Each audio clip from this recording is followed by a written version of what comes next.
কথায় আছে না, পেটের ক্ষুধা মানে না কোনো বারণ। কথাটা কিন্তু একদম 100% সত্য কথা। কারণ পেটে ক্ষুধা লাগলে কিন্তু থাকে না কোনো মান সম্মান, থাকে না কোনো কিছুই। কারণ পেটের ক্ষুধা লাগলে পেটটাকে শান্ত করতে আমাদের কিন্তু উঠে পড়ে লাগতেই হয়।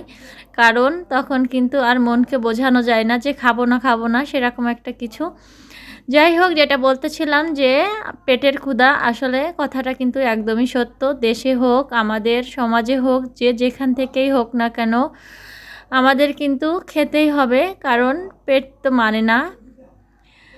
আজকে অনেক দিন থেকে খেতে ইচ্ছে করছিল পিঠা, তাই বানিয়ে নিলাম। ওই পিঠাগুলো খেতে কিন্তু অসম্ভব মজাদার হয়। আমার খুবই খুবই পছন্দের একটি এই পিঠাটা। আর আমার বাসার সবাই অনেক পছন্দ করে, কিন্তু বানাতে একটু কষ্ট হলেও পরিবারের সবার খুশির জন্য কিন্তু বানাইতেই হয়। দেখতে পাচ্ছেন কতটা লোভনীয় লাগতেছে। আমি পিঠাটা আসলে বানাচ্ছিলাম, তখন ভাবলাম যে একটু আপনাদের জন্য ভিডিওটা করে নিই, তাহলে আপনারা একটু দেখতে পারবেন। যাই হোক, আমি আটার ডোটা কিন্তু আগে বানিয়ে নিয়েছি, সেটা স্কিপ করে গেছি, ভিডিওতে নাই। সেটা হচ্ছে যে উপকরণ দিয়ে আমি ডোটা বানিয়েছিলাম আটার, সেটা হচ্ছে গরুর দুধ, কেকের গুঁড়ি যেটাকে বলে সেটা, বা আপনারা এখানে টোস্ট বিস্কিটের গুঁড়িটাও দিতে পারেন। তারপর হচ্ছে দুটো ফেটানো ডিম, অবশ্যই ডিমটা ফেটিয়ে নিতে হবে এবং গরম অবস্থাতে দেওয়া যাবে না। তারপর বলক চলে আসলে দুধে, তারপর আটা দিয়ে একটা ডো বানিয়ে নিতে হবে। নিয়ে আপনার পছন্দ মতো করে ফুলগুলো বানিয়ে নিতে পারেন। আমার মতো করে আমি খুব সহজে এটা বানিয়ে নিয়েছি। আর আমার ডোটা আজকে অনেক নরম হয়েছিল, সেক্ষেত্রেও আমি বেশি ভালো মানে ডিজাইনটা করতে পারি নাই। যাই হোক, বানিয়েছি, খেতে তো হবেই, কারণ পেটের ক্ষুধা, অনেক দিন থেকে খেতে ইচ্ছা করছিল, তাই বানিয়ে নিলাম অবশেষে। তারপর এটা ফুলের মতো করে শেপ দিয়ে তেলে ভেজে নিতে হবে, আর অবশ্যই মিডিয়াম আঁচে এটা ভেজে নিতে হবে। এর পাশে আমার মেয়ে কয়টা বানিয়ে দিছিল, সেটা আবার চাচ্ছিল, কারণ সে নাকি খাবে, তাই একটু দেখিয়ে দিলাম আপনাদেরও।